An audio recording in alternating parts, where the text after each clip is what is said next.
हम आपको किसी भी चारा मोटर में स्टार्ट कैपेसिटर लगाकर कनेक्शन करने का बहुत ही आसान तरीका बताएंगे। ये चारा मोटर हमारे पास बाइंडिंग के लिए आया था, जिसका हमने बाइंडिंग करके मोटर के अंदर से यहाँ आप जहाँ देख सकते हैं इसमें से मैंने 6 तार बाहर निकाल दिया है। तो चलिए इसमें हम आपको पहले वायर की पहचान करा देते हैं। तो यहाँ आपको हम बता दें, मोटर के अंदर से ये जो काला तार निकला है ये मोटर के स्टार्ट बाइंडिंग से मैंने निकाला है, और ये मोटर का जो दोनों लाल तार आप देख रहे हैं ये मोटर के रनिंग कॉइल से मैंने निकाल दिया है, और ये जो दोनों आप नीला तार देख रहे हैं ये मोटर के अंदर से ये क्लच वायर का 2 तार मैंने बाहर निकाला है। इसे क्लच वायर भी कह सकते हैं या आप इसे देख सकते हैं, इसे कुछ लोग चांदा भी बोलते हैं, वैसे हैवी कांटेक्ट स्विच के नाम से हम जानते हैं। तो इस तरह से अलग अलग तरीके से लोग इसको पहचानते हैं। तो अब इस 6 वायर में हमें ये स्टार्ट कैपेसिटर लगा करके मोटर को कैसे चलाना है मैं आपको एक डायग्राम के माध्यम से बताता हूं। उसके बाद मोटर में हम सप्लाई देंगे और मोटर हमारा कितना एम्पियर करंट ले रहा है इसकी भी आपको जानकारी देंगे। तो यहाँ आइए आपको पहले हम डायग्राम के माध्यम से समझा दें। तो मोटर में हमने एक रनिंग कॉइल और एक स्टार्टिंग कॉइल की बाइंडिंग किया है।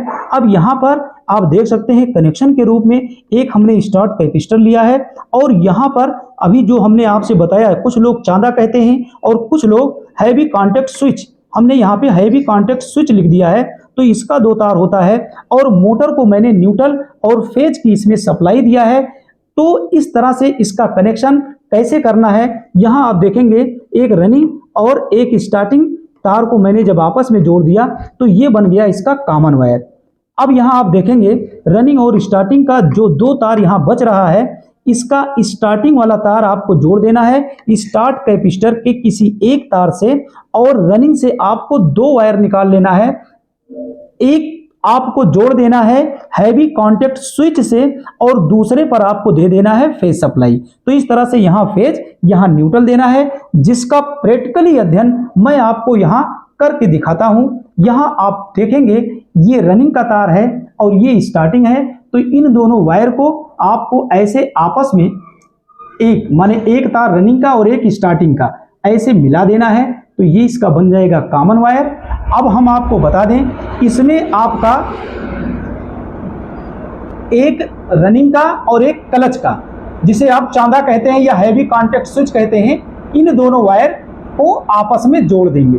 और एक जानकारी मैं आपको दे दूं, ये हैवी कांटेक्ट स्विच का चाहे जो तार आपस में रनिंग के साथ आप जोड़ सकते हैं।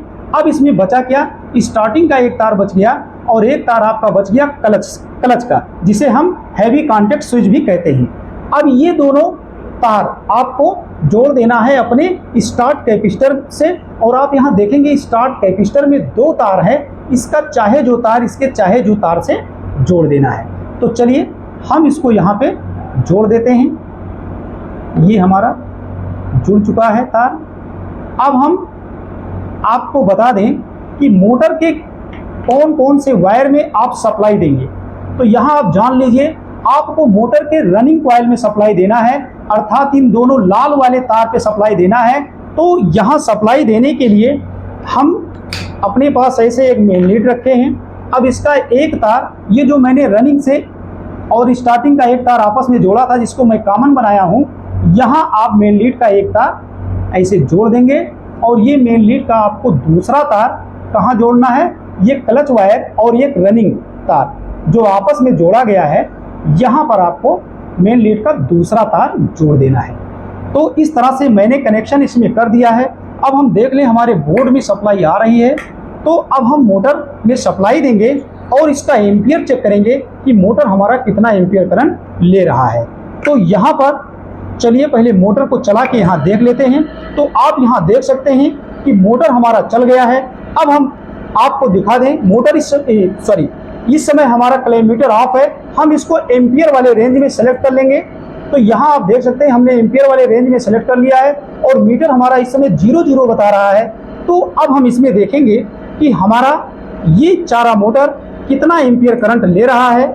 तो यहाँ आप देख सकते हैं कि इस समय ये मोटर हमारा 4.72 एम्पियर का करंट ले रहा है और मोटर चल रहा है।